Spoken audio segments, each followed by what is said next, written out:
Hello, everyone. My name is Stephen Park with LA County Library, and I welcome you to Work Ready, Job Scams to Avoid. Now, it's my pleasure to introduce my colleague and our presenter today, Lawrence Mack. Lawrence is a librarian with LA County Library and our guide to today's Work Ready topic. Thank you, Lawrence. The floor is yours. Thank you so much for the introduction, Stephen, and good morning, everyone. Welcome to Job Scams to Avoid. All right, so today we're going to be looking at what job scams are and how to spot them, how to avoid them, and what to do if you know somebody who's been a victim of a job scam. Right, so this is part of the Work Ready series. For more LA County Library videos and programs, please visit lacountylibrary.org or visit us on social media at LA County Library. All right, so here's our job description, or here's our description for this program. So can you recognize a job scam? Come learn the red flags to look for and see examples of some common cons of the job market. Okay, and here's an overview of what we'll roughly cover. We'll cover what job scams are, and we'll kind of look at its connection to phishing, which job scams is a part of. And then we'll take a look at detecting job scams, what to look for when you or somebody you know is job hunting.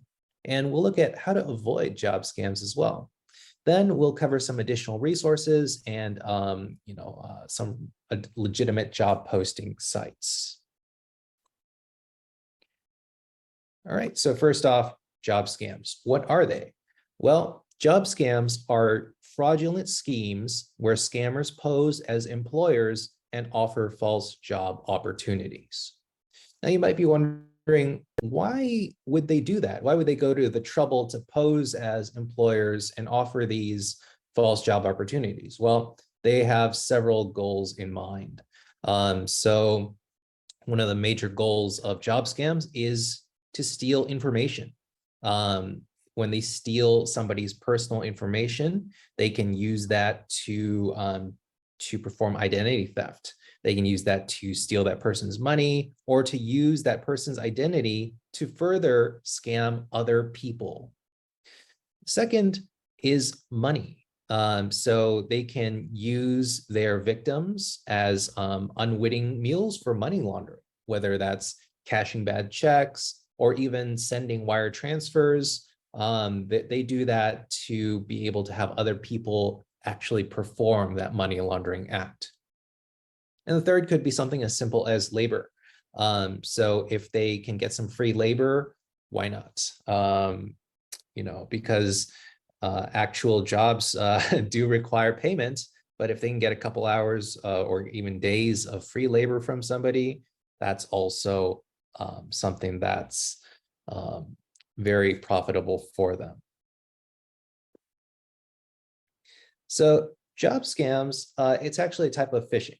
And so I just want to touch on phishing in general. It's the practice of tricking internet users into revealing personal or confidential information, which can then be used illicitly. So job scams are certainly a type of phishing when they try to steal people's information. And just some statistics on phishing. Now, in 2022, phishing was the #1 reported internet crime because it's relatively low effort and it's hard to spot for people who are unfamiliar with computers. Sometimes experienced internet users also fall prey to phishing scams. Now, in last year alone, the FBI reported they had over 300,000 reported complaints. So if you think about it, America with a population of about 320 million, that means on average about 1 in 10 people in the United States experienced and reported a phishing attempt. The actual unreported number is maybe far greater, as is the case with many crimes.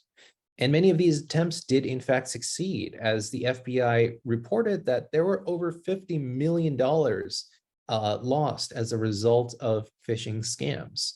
That's an average of about $173 per complaint. It's It's a nice chunk of change. And again, the actual unreported number may be far greater. So let's take a look at phishing in the context of job scams. So a lot of these fake job advertisements, they can be found all over the place. They're mainly on online job boards, on sites like, say, Indeed or ZipRecruiter. They can be found on social media, just people posting on Facebook groups. They can be found in ads, newspapers, television, you name it. There might be job scams lurking on those job boards and job listings. And what these scammers do, they impersonate either trusted organizations or people. So they pose as a legitimate employer looking for employees. But instead, what they do is they defraud victims of sensitive information and money. So once they gain their victims' trust, they take information such as the social security number, they take information such as like the bank and credit card numbers, or other personal information like birthday, driver license number, all of that. And they can use that to commit, identity theft and steal money.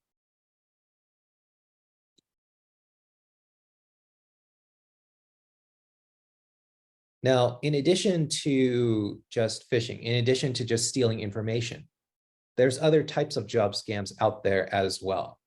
All right, so first off is money laundering. So this is when scammers ask a victim to perform financial transactions for them, whether that's in the form of wire transfers or even things like cryptocurrency, like Bitcoin, that you may have heard of. All right, so legitimate companies should never ask you to perform financial transactions or money transfers for them, especially via Western Union or MoneyGram or any type of cryptocurrency. Now, even if you're not asked to transfer any of your own money, scammers are often looking for other people to perform these transactions so that they themselves do not have to. Okay, so next, we're going to take a look at check scams. So check scams have the victims cash bad checks to make large purchases or transfers. So basically, they have the victim take on the risk of passing a bad check. So scammers might offer like stories about needing a personal assistant or a caregiver or somebody to cash a check to make large purchases or transfer money for them. They might have some stories like, please purchase some expensive medical equipment for family members. Or another common scam is they offer to pay people upfront for work and they give you a check to do that. And then they'll ask you to transfer the remainder of the check to another account afterwards. And then when these bad checks bounce, the victims are left holding the bag, and the bank's coming after them for that money. All right, next, there's also the reshipping scam. So these mostly target work from home positions.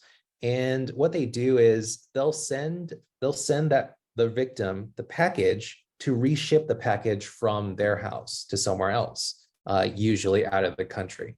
And so these packages may contain fraudulently bought merchandise. And so they're just looking for an unwitting mule to pass the product on.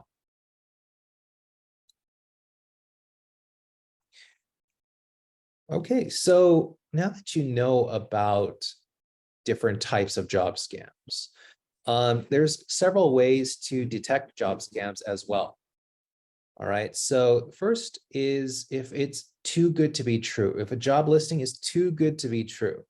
So now this may pertain to the salary, may pertain to being able to work remotely, or it may pertain to the required job duties. So for example, if you notice a job description has an unusually high income level for a certain position, let's say let's say there's an entry-level role for a secretary, but it pays like $80,000, $90,000. That may be a warning sign that it may be a job scam. If they only require, like 10 hours a week for the position, but they're paying the full price, the full salary for a position, it might be a sign of a job scam. All right, so next are immediate job offers. So when you apply for a job and the employer only offers either a brief interview through text or phone, or even no interview at all, if they just say, great, you're hired, that might be a warning sign to look more closely at that job, because real job opportunities usually have pretty specific job details and requirements. And oftentimes employers want to get to know the candidate better before hiring them, before extending a job offer to them. So for instance, you should be a little more careful of job offers that only require pretty vague requirements, such as like just be of legal age, you can just, read or write, be able to type, and that's it. If the criteria is pretty much that anybody can apply and that they can accept anybody, again, make sure that that job offer is legitimate. Next is request for personal information. Now, this ties back into the phishing scheme that I mentioned before. So when a company hires new employees, they usually require some level of basic information, whether that's just the person's name, address, birthday, identifying information. And they also require that information to fill out, let's say, tax documents. If they're doing direct deposit, they might require some bank information. But this only becomes necessary after they offer you the job and are willing to sign you on. If a potential employer asks for any personal information aside from the basic contact information, what they need to reach out to you to schedule an interview or something like that. If they want to know information like your social security or your bank account numbers before they've offered you a job, it might be a sign to, again, avoid that company or investigate further before you accept the job offer or provide that personal information. Now, next are misspellings and grammatical errors. So basically, unprofessional communication. So that's another big warning sign, is if they are not professional in communications. So when email is sent from that employer or from that company, if there's a lot of inconsistencies in spelling, grammar, and syntax, or even sentence structure, if it feels unprofessional, maybe look into that position further and verify all that company's information before going further, through the process, like providing information or accepting a job offer. And finally, being asked for cash or cashing a check upfront before you're hired or right after you're hired. All right, so be careful of any company, recruiter, or job offer that requires any type of payment from you, because usually legitimate job opportunities, the company will pay you to work for them. It's not the other way around. While you should factor in any expenses that are related to that job search, like professional attire, or even gas money or travel money, you should never have to pay for an opportunity to interview or to accept a job. Usually legitimate offers, the other way around, they'll pay you to work for them if they feel that you're a qualified candidate. All right, so let's take a look at an example. So here's a job scam email example that somebody actually reached out somebody who attended our digital literacy programs actually reached out with this email example to ask if it is indeed a legitimate offer. All right, so here you'll see that this person, Catherine Giard, told the sender that they would like to, accept this person for a job. They kind of introduce themselves, kind of talk about job duties and benefits, pay, a little bit about themselves, and ask for more information. So on the surface, this may seem like a legitimate email, a job offer email. All right, but there are several things wrong with it, as we'll see, that make this much more likely to be a job scam rather than a legitimate offer. All right, so here, there's several things that I want to point out for this example. All right, so first, too good to be true. All right, so remember when I talked about how job offers, if they're too good to be true. So this position is remote and not office-based. All right, so it's a work from home position. And this position is flexible and you can work from any location. All right, so again, being a personal assistant, a little bit too good to be true. All right, second, this ties into the immediate or lucrative job offer. Okay, so if you look at this email, thank you for your email expressing and indicating your interest. The job position you applied for has been filled. However, it would be a great pleasure to have you on board working for me as my personal assistant. Okay, so basically this person is saying you're rejected for this job offer, but we'll give you this job offer instead. All right, and again, it does not require you to leave your current employment.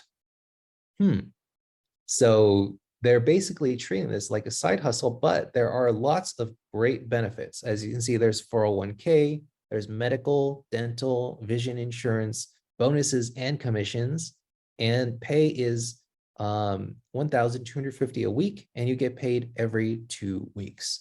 So that is $5,000 a month for a part-time gig that offers full benefits. That does sound a little too good to be true. Now, third, a request for personal information. So to proceed and confirm your interest in this position by providing the following information. And they require the full name, full address, mobile and current occupation. So it's a request for information. And with this information, they're not asking for things like bank account or social security yet, but after they get all this, chances are the next email, they'll ask for that bank account, social security. And next, unprofessional formatting. All right, so if you look closely at this letter, you'll start to notice some things are a little off. Okay, so note that you'll be working for me privately. And then they just, oops. Note that you will be working for me privately. And as you see here, they just randomly capitalize the P in privately. And then here, my name is Catherine Giard. And suddenly the font is bigger. They've put their name in bold. I'm looking for a reliable, punctual, and trustworthy person. So suddenly the formatting changes. And that's something that usually doesn't happen when a company sends out an email. Okay, and then they have some phrases that don't make sense and does not require you to leave your current employee or evacuate your convenience. Again, that is not something that's normally said. So it's weird. It's a warning sign. All right. And then next, there's vague, unspecific information. All right. So for example, your job duties will include, okay, create and modify documents using Microsoft Office, but what kind of documents? And Microsoft Office has a lot of different applications. Are you doing the documents in Word? Are you doing them in Excel? Usually legitimate job offers will specify what they want. Let's see, scheduling programs and flights, acting as an alternative telephone correspondence while I'm away. And then here, making financial donations to charitable organizations on my behalf. So that's a big, that is a pretty big red flag there. They require you to send money to organizations on their behalf. What kind of organizations? Just charitable organizations, but again, not specific. Again, when they're describing themselves, when this Catherine is describing themselves, so I'm 53 years old. Okay, that's weird to lead off with. I am a member of the board of directors of several companies and other charity foundations. But Catherine doesn't specify which ones. Usually, if they're introducing themselves, they'll tell you exactly what companies and charity foundations they're on. I travel a lot and get my hands occupied working in and out of the country. On what? So it is imperative for me to have a worthy personal assistant who can monitor and keep me up to date with my activities. I am currently away in Toronto, where I have been holding meetings with partners. Again, about what? If they don't, if that's not pertinent to the job, then why are they telling you this? All right, so a lot of red flags with this email example. If you do receive any emails like this, it's most likely a job scam.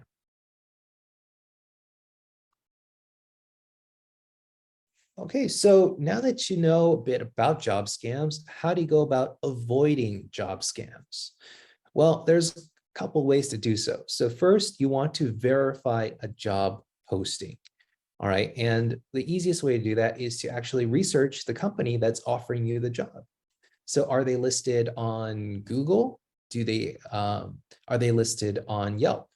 Are they listed on, websites like the Better Business Bureau, or are they registered anywhere as well? So that's important, because the more sites that they're on and the more reviews or interactions that they have, the more legitimacy that company has. Now, you want to see if there's address or contact information available. So do they have a physical location? Do they have somebody to contact? Do they have like a telephone hotline? Do they have an email address? And do those methods of contact actually work? So if you try to call their listed number and it's out of service, if you email that company and nobody responds, might be a red flag that indicates it might be a job scam. All right, next, you want to take a look at company email addresses.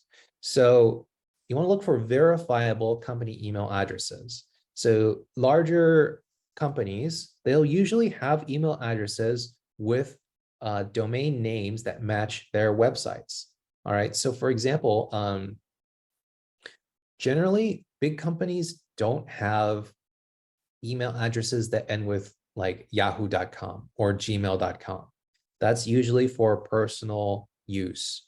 All right, so usually bigger companies will not have, will directly have, their email addresses with their own domains. So for example, for LA County Library, our emails always end with like library.lacounty.gov. And that's how you know that that is probably a legitimate email. All right. So if you're contacted by somebody with a generic email address from like Yahoo or Gmail and claiming that they're part of a large company looking to hire people, ask if they're able to conduct the communication via the company domain email address. If they can't or won't, then proceed with caution. You also want to look for email addresses that are misspelled or spoofed company names. All right, so they're often very similar to, but not exactly matching the actual company name. So people who might not be aware of or might not be looking out for a job scam, it's very easy to overlook. So for example, a legitimate email might be like jsmith@company.org. And A spoofed email might be jsmith@company.net. So they'll change a little bit about it, add an extra A in company and change it from .org to .net, but it will look very similar. And people who might not be on the lookout for job scams might miss it when they receive emails from jsmith@company.net. All right, and there are some examples of commonly used scam job titles. So there are certain titles that are popular and attractive for many job seekers. And oftentimes, scammers use these positions to advertise roles that seem too good to be true, such as working from home, getting paid for minimal hours of work, and receiving a higher salary than average. Kind of like that email example here, where you get all these cool benefits, you get the decently high pay, and you're just working part-time, and you don't even need to quit your day job.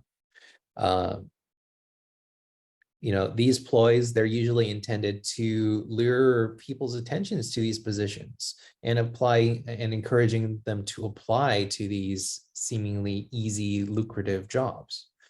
So some of these jobs, for example, assistants, receptionists, delivery drivers, or warehouse workers. So the reason is because these jobs are very popular, and they can be posted with a variety of reasons and job descriptions for these jobs, right? So a lot of different companies need assistants. A lot of different companies have receptionists. The same is true with warehouses and delivery drivers. So these jobs provide a lot more cover for the job scammers to use to make their postings seem legitimate.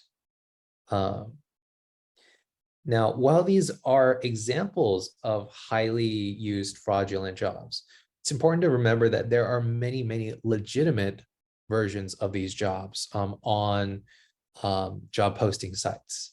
So just remember to look closely at a job, but don't assume that every single one of these jobs are job scams. All right, so now let's move on to what can victims do? So scammers can be quite convincing.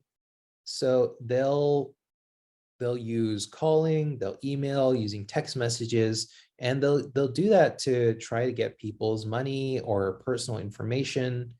And so if a victim has already paid somebody, has already sent their information or sent their money, what can you do? Well, so it's always worth asking the company you used to send the money if there's a way to get it back. So for example, if you sent it via a credit card or through a bank account, you can always contact the credit card company or the bank in question and basically tell them that that was a fraudulent transaction. Stop that transaction and reverse it if possible. Because these organizations and companies, they know that there is a lot of these scams and fraudulent activities taking place. For example, if the victim paid with a gift card, again, contact that gift card company and see if they can stop and reverse that transaction. It's also good to file police reports just to have documentation of the crime. And also, there are certain watchdog organizations that are available to be contacted for victims of job scams and fraud. So the first one is the Federal Trade Commission, or the FTC. They have a specific website, reportfraud.ftc.gov, and that allows victims to report job scams and fraud. And they use that to investigate and bring cases against those organizations and scammers. You're also able to report job scams to the Better Business Bureau.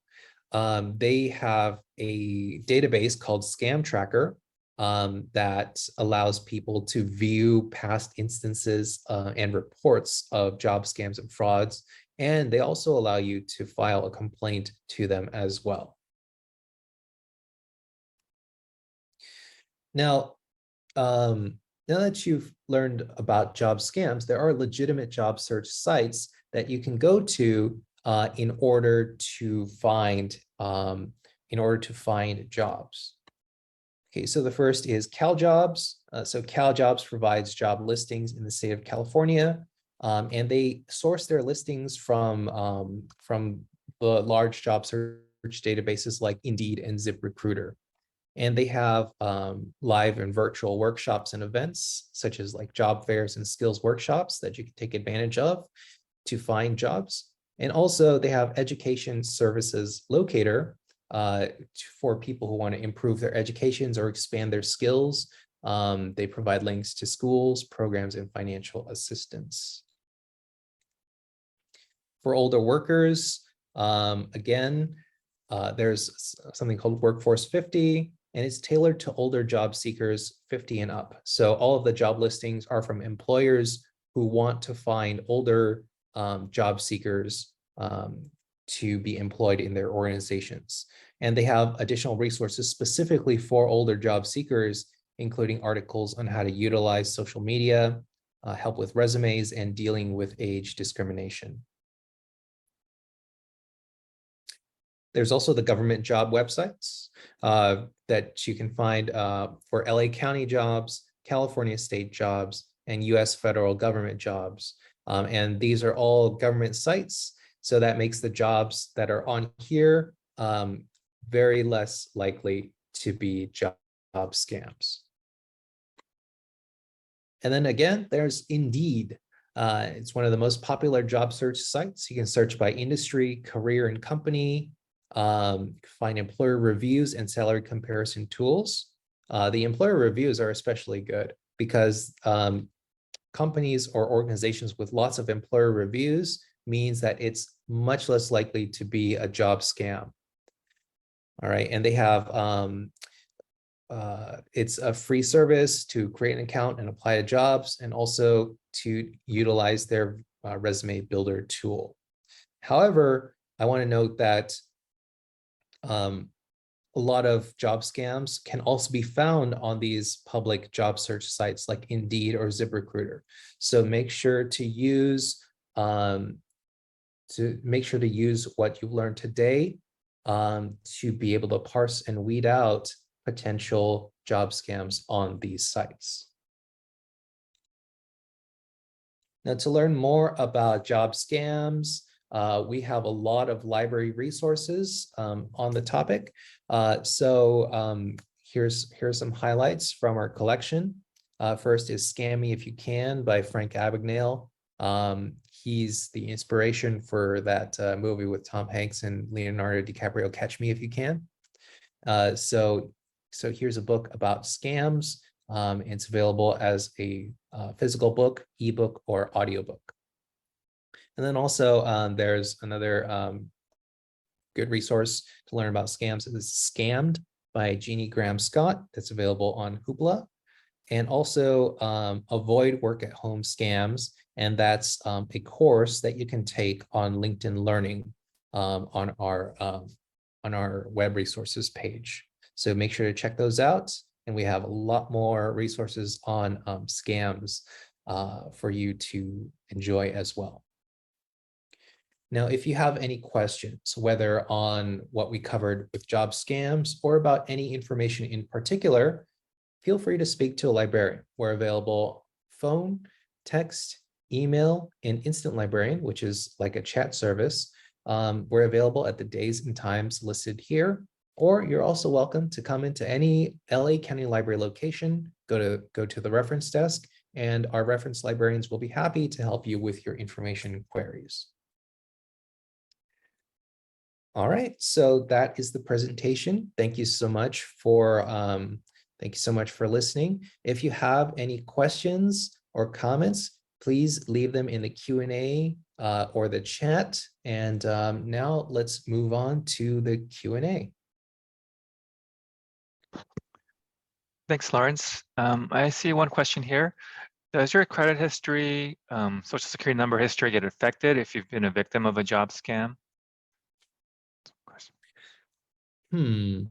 That is that's a really good question. I'm not sure, but we can look that up while we move on to the next question. Yeah. Another question, is this presentation going to be shared with us later? Yes, so this presentation will be shared to you through our follow-up email. It'll be on PDF, and it will be also available on our YouTube channel for you to watch later. What is ZipRecruiter? Is it a recruiting agency or a job posting site? ZipRecruiter? So ZipRecruiter, it's very similar to Indeed.com. It's also a job posting site. Hmm.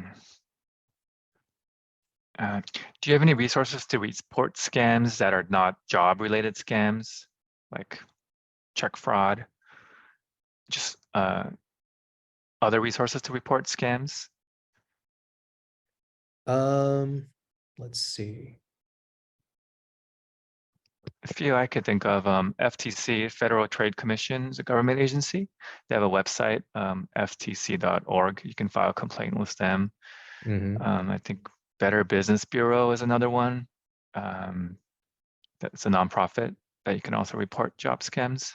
You can file a complaint with Better Business Bureau online. Two I remember. Yeah, and then to go back to the first question, does your credit get affected if you've been a victim of a job scam? I think as long as it's reported and to the appropriate agencies, it shouldn't. So I'm sending a link here that I got from Experian. That's one of the credit reporting agencies. So it's asking if does credit card fraud affect your credit? And they say as long as it's reported properly, then it shouldn't affect that person's credit. Thank you. Is it safe to upload resumes on sites like LinkedIn? So a lot of job searching sites do offer that option of uploading your resume. And I think you should use your common sense when deciding what information to include on that resume to upload. So if you have your job skills and experience, that's fine. But maybe not include too much personal information if you want to lessen the risk of exposure. If a potential employer asks for a social security number before a formal offer, is there a polite way to tell them no?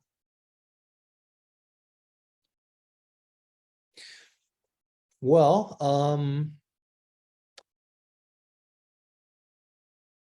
then I think the way to do that is to ask them what they want to do with that information.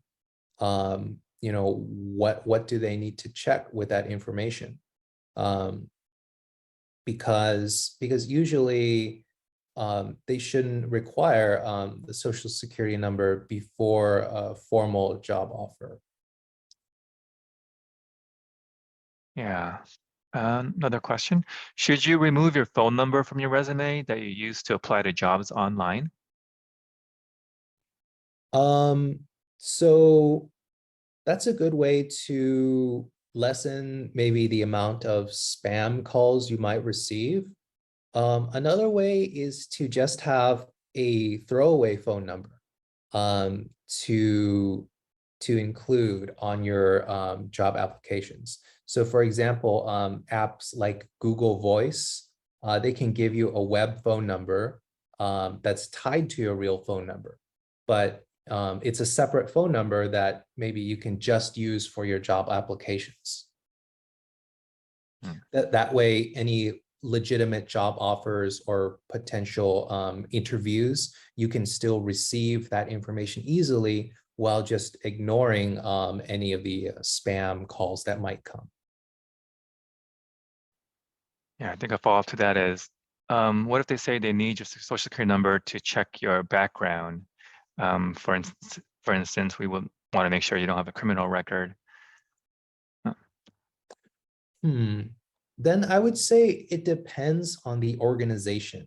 So if it's a large organization that exists, has physical locations, and you've communicated with representatives from that organization, that may be more trustworthy than just like than an organization that you don't know where it's located, or they've given you very unspecific terms of employment. So again, a lot of this is use your own judgment if you feel safe or comfortable with it. Yeah, I think so. Along with your lines of using your common sense, are recruiters trustworthy when you get an email from a recruiter? If it's unsolicited, maybe take another look at it. If you've signed up with a recruitment agency, or if you've applied to use one of those services, it might be trustworthy. But the moment they start asking for, let's say, recruitment fees or money, then that might be a red flag to look into.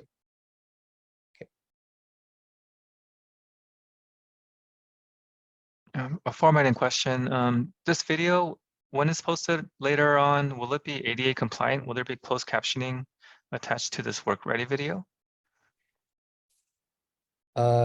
Yes, there should be captions attached to this video. Thank you. Yeah, just a couple more comments coming in about people sharing their experiences of getting a lot of scam emails once they shared some of their information online. So if it is a recruiter, is there a way we can check the legality of that recruiter? Sure. So, you can definitely research whatever website they're playing, or whatever organization they're from. If it's a recruiter and they're using like a Yahoo or Gmail account, that is sort of suspicious. So their email should end with whatever organization domain name it is. But you can also search for that recruiter online and see if they're part of that agency, and see if their listed information, their email and phone number, matches the email that recruiter used to contact you. And I believe most recruiters are also on LinkedIn, so you can search for their information on LinkedIn as well too, and maybe follow up on their references as well too, if you want to make sure. Let's see. I see two comments from so lots of job applications. For example, retailers, restaurants, etc., ask for your SSN on the form. So yes, they do, but they'll usually have you fill out that form at their establishment. So if you're at that establishment, and then it's a legitimate business. So let's say you're at that restaurant, you're at that establishment, then it's a legitimate business. They're probably not going to scam you. And then the next comment: why do doctors' offices ask for your social security number on their intake forms? So that is a good question. A lot of them just include that there because they just want more information. But you are definitely well within your rights to refuse to list your social security number, and they won't do a thing about it. They're not going to refuse you service just because you don't provide your social security number. Next comment. I get unsolicited emails about jobs that start with "they are responding to my resume." Yes, that is a definite um, red flag. But if you have posted your resume on sites like, let's say, LinkedIn or Indeed, sometimes they do have legitimate services that let recruiters or employers contact people about their resume. So if your resume is publicly viewable on places like Indeed, then you might get unsolicited emails about job offers. Let's see. Oh, so here's a really good example. So somebody wrote, "I've been scammed or tried to be scammed from someone who actually exists at the company they claim to work at. They found the actual employee name and sent me an email from them with small changes in their email address. I actually contacted the person at the company through their website to see if it was legit.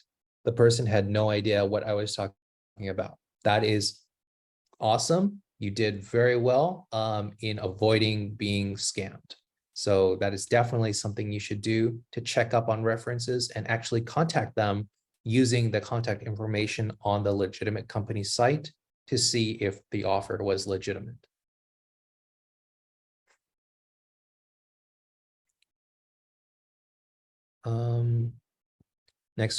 Next comment. Okay, I shared my experience of posting resume on job searching websites. After posting my resume a few months ago, I had 15 plus years of experiences. I started receiving scam mails tailored to my resume information. Be very mindful on posting resumes on any of the job searching websites. Yes. So again, so if you post on job searching websites like Indeed, they'll give you the option to either make your resume public or private. So public means that anybody can search for your resume and see the details. And that provides a lot of fuel for job scammers because then they can already see all of your details and tailor their scam email or their scam contact to match your information. And that creates more of a trust between the victim and the scammer. However, you can always set your resume to private on Indeed, at least. And then if it's private, that means it's not searchable by anybody except for the companies that you apply to. So basically, you have to initiate that contact with the organization before they can see your resume, and so that creates sort of more of a barrier between yourself and the job scammers that might be out there. Okay, next comment. I had a job scam that sent me a link to a secured site where I had to talk to a recruiter via a chat room. I reached out to the company directly via their website and called and found out that the recruiting manager was a real person, but had no idea who I was and asked me to send over the documentation so they could investigate further. Again, great job on doing further investigation and potentially preventing a job scam. Lawrence, we had a question here. After seeing a great position posted, do you think going to the employer's website and applying directly is the wiser decision? Like, why go through a job listing company? Are there any benefits to that? Okay, so I would say in answer to the first question, if you see a good position posted, going to the employer website and applying directly there is definitely a good decision because you're only sending your information to that employer website. All right.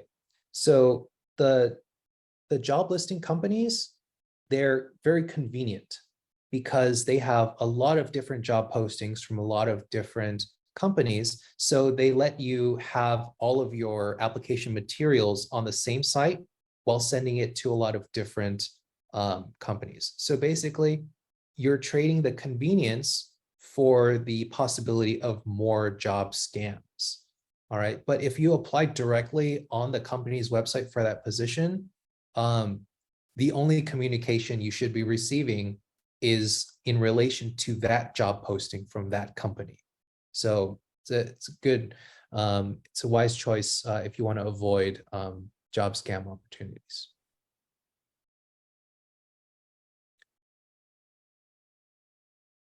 Okay, let's see, next question.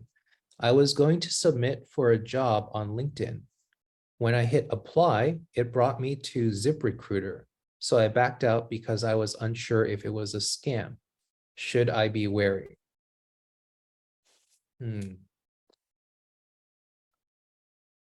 Now, I think sometimes LinkedIn or other services do link to other job searching sites.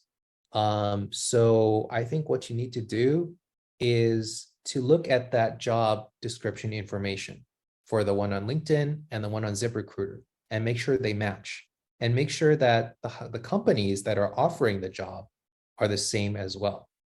So if they do match, then that company might just prefer to have their applications on ZipRecruiter. It doesn't hurt to just email that company and ask if that's their standard procedure. Like if you want to apply for a job that they post on LinkedIn, does it go to ZipRecruiter? If that company says yes, then it should be safe to proceed. So again, a link to the recording of this presentation and the slides of our presentation will be emailed to you sometime next week. So don't worry if you miss something. So you can also sign up for future virtual events on the link here that I will post. Okay, that's lacountylibrary.org/virtual programming. All right, and you can find our playlists on YouTube for our programs, including our Work Ready and our Work Ready and other programs as well. Okay, so thank you so much for attending our program and hope to see you next time. Thank you, Lawrence.